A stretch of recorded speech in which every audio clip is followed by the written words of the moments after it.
Hi friends வணக்கம். இன்னொரு review பார்க்க போறோம்னா, குருவாயூர் அம்பலநடையில் அப்படிங்கிற படத்த பத்தி ரிவ்யூ பார்க்க போறோம். இந்த படத்தோட கதை பத்தி பார்த்தீங்கன்னா, ஆம் பிருத்திவிராஜும், பெசில் ஜோசப்பும் வந்து ஒரு மாமன் மச்சான் மாரி ரிலேஷன்ஷிப்ல ஃப்ரெண்ட்ஸா இருக்காங்க. டெலிகாலிங்லயே பேசி அந்த அளவுக்கு ஒரு ஃப்ரெண்ட்ஸா இருக்காங்க. இந்த கட்டத்துல பார்த்தீங்கன்னா, பெசில் ஜோசப்புக்கு வந்து பிருத்திவிராஜோட சிஸ்டர் வந்து மேரேஜ் நெக்ஸ்ட் வீக் நடக்குது. அந்த மாரி ஒரு கண்டிஷன்ல இருக்காங்க.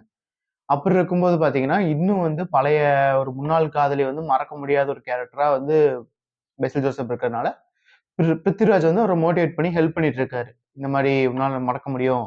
ஹெல்ப் பண்ணு, முயற்சி பண்ணு அப்படின்னு சொல்லி ஹெல்ப் பண்ணிட்டு இருக்காரு. அதனாலேயே வந்து பேசில் ஜோசப்க்கு வந்து பாத்தீங்கன்னா, பிருத்திவிராஜ் மேல ஒரு நல்ல நல்ல ஒரு பாண்டிங்கும் இருக்கு. மாமன், மச்சான் பாண்டிங் அந்த மாரி இருக்கு. அப்படிங்கிற மாரி காமிக்கிறாங்க. பிருத்திவிராஜுக்கு பாத்தீங்கன்னா, அவர் ஒய்ஃப்க்கும் அவருக்கும் ஒரு சின்ன சண்டை. அதனால ஒய்ஃபும் அவரும் பிரிஞ்சிருக்காங்க. அப்படிங்கிற மாரி சூழ்நிலை வருது.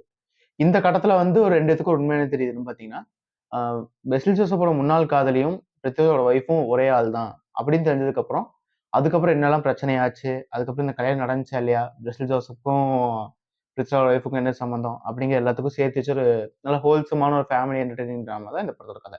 இந்த படத்தோட டைரக்டர் வந்து வைபின் தாஸ். அவர் வந்து பாத்தீங்கன்னா, இதுக்கு முன்னாடி ஜெய ஜெய ஜெயஹேன்னு ஒரு பயங்கரமான காமெடி படத்த எடுத்திருந்தாரு.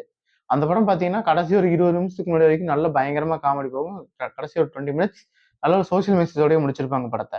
அந்த டைரக்டருங்கும்போது நெறைய எதிர்பார்ப்பும் இருந்துச்சுன்னு சொல்லலாம் இந்த படத்துக்கு. இந்த படம் வந்து பாத்தீங்கன்னா, ஸ்டார்ட்டிங் சீன் அந்த ஸ்டார்ட்டிங் ஒரு 10, 12 நிமிஷத்துல என்னென்ன கதை, யார் யார் கேரக்டர்ஸ்ன்னு எல்லாத்தையுமே இன்ட்ரோடியூஸ் பண்ணி முடிச்சுட்டாங்க. இன்ட்ரோடியூஸ் பண்ணி முடிச்சுட்டு ஹீரோயினோட இன்ட்ரோடக்ஷன்லாம் பயங்கரமா இருந்துச்சு. அதுக்கு முக்கியமான காரணம் பாத்தீங்கன்னா, அழகிய லைலா பாட்டு, இந்த உலத்தை அளித்தா அந்த படத்துல இருக்க அழகிய லைலா பாட்ட வந்து லைட்டா ரீமாஸ்டர் பண்ண மாரி கொஞ்சம் எடிட் பண்ணி போட்டிருந்தாங்க. அந்த பிஜிஎம் அந்த பாட்ட வந்து மொத்தமாவே கனெக்ட்டா பாத்தீங்கன்னா, ஒரு 3 இடத்துல யூஸ் பண்ணியிருப்பாங்க. 3 இடமே சூப்பரா இருந்துச்சுன்னு சொல்லலாம். காமெடியும் பார்த்தீங்கன்னா, பெசில் ஜோசப் ஆகட்டும், பிருத்திவிராஜ் ஆகட்டும், பிருத்திவிராஜ் எல்லாம் பயங்கரமான ஒரு ஹியூமரான கேரக்டரா பண்ணியிருப்பாரு. அதாவது கோவப்படுற கேரக்டர் வந்து சம்மந்தம் இல்லாம ஒருத்தர் வந்து இந்த வேர்க்கலைய மூஞ்சி விழும்போது ஒரு எக்ஸ்பிரஷன் காமிப்பாரு பாருங்க. அதெல்லாம் சூப்பரா அவருக்கே உண்டான ஒரு டோன்ல பண்ணியிருப்பாரு. பெசில் ஜோசப்பும் பார்த்தீங்கன்னா, நெறைய சீன்ல பயப்படுற மாரி சீன் தான் அவருக்கு இருந்துச்சு. அந்த மாரி பயப்படுற சீன்லாம் கரெக்ட்டா பண்ணியிருந்தாரு. ஹீரோயின்ட்ட பேசுற சீன் ஆகட்டும், எமோஷனல் சீன்ஸ் சூப்பராவே கன்வே பண்ணியிருந்தாருன்னே சொல்லலாம். இது பத்தாதுன்னு பார்த்தீங்கன்னா, நம்ம 2 ஹீரோயின்ஸும் சொல்லலாம். 2 ஹீரோயின்ஸுமே சூப்பரா நடிச்சிருந்தாங்க. முக்கியமா சொன்னா நிக்கிலா விமல் அவங்க தான் கொஞ்சம் ஐய லெஸ் சீன்ஸ் வந்தாலுமே நெறையா சீன்ஸ் ஹோல்ட் பண்ணி தூக்கிட்டு போயிருந்தாங்கன்னே சொல்லலாம். படத்தோட பிளஸ் பாயிண்ட் பார்த்தீங்கன்னா, நெறைய காமெடி ஒர்க் ஆயிருந்துச்சு. சொல்லணும்னா, பெசில் ஜோசப்போட 2 ஃப்ரெண்ட்ஸ் காமிப்பாங்க. அந்த அவங்க ஃப்ரெண்ட்ஸ்க்கான காமெடி ஆகட்டும், இன்டர்வல் போர்ஷன் ஆகட்டும், கிளைமாக்ஸ் போர்ஷன் ஆகட்டும், அந்த மாரி சீன்ஸ்லாம் பார்த்தீங்கன்னா, நெறையாவே காமெடி ஒர்க் ஆயிருச்சுன்னே சொல்லலாம். பட் இன்னும் கொஞ்சம் ஏன்னா மலையாளம் காமெடி வந்து தமிழுக்கு வந்து அந்த அளவுக்கு செட் ஆகல. இன்னும் கொஞ்சமே எக்ஸ்ட்ரா காமெடி இருந்தா நல்லா இருந்திருக்கும். அதே மாரி மலையாளம் பட ரெஃபரன்ஸ் 2, 3 இடத்துல வச்சிருந்தாங்க. அதெல்லாம் பார்த்தீங்கன்னா, கிளைமாக்ஸ்ல பார்த்தீங்கன்னா, அரவிந்த் ஆகாஷ் வச்சு ஒரு 2, 3 ரெஃபரன்ஸ் இருந்துச்சு. அதெல்லாம் மலையாள படமே பார்த்துட்டு இருக்கவங்களுக்கு தான் அது தெரியுமே தவிர, நம்ம ஆளுக்கு அது என்ன சீன், அவங்க யாருன்னே அந்த சீன் புரியாம போன ஒரு விஷயமா பார்க்குறேன் நானு.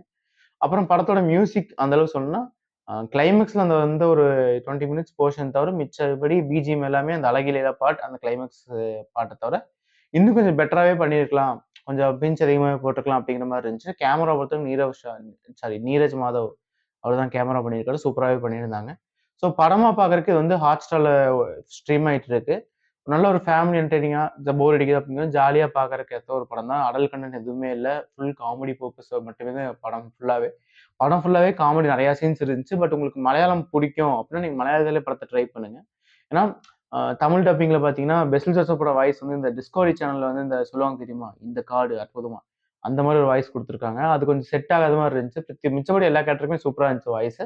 பெசில் ஜோசப் மட்டும் வேற யாரோ வாய்ஸ் குடுத்துருக்கலாம். அந்த அந்த வாய்ஸ் மட்டும் செட் ஆகல. அட்லீஸ்ட் அந்த ஜெய் ஜெய் ஹேலாவே கூட பார்த்தீங்கன்னா, ஒரு வாய்ஸ் குடுத்துருப்பாங்க தெரியுமா? அந்த வாய்ஸே குடுத்துருக்கலாம். கொஞ்சம் இந்த வாய்ஸ் வந்து செட் ஆகலன்னு தான் சொல்லணும். ஸோ அப்படி இருக்கவும் மலையாளத்திலே பார்த்தீங்கன்னா, நெறைய சீன்ஸ் இன்னும் கொஞ்சம் எக்ஸ்ட்ராவே கனெக்ட் ஆவீங்க படத்துக்கு. அதுவும் கிளைமாக்ஸ் சீன்ஸ்லாம் சூப்பராவே இருந்துச்சு. ஸோ இந்த படத்த ஒரு டைம் தாராளமா எல்லாரும் பார்க்கலாம். ஓகே.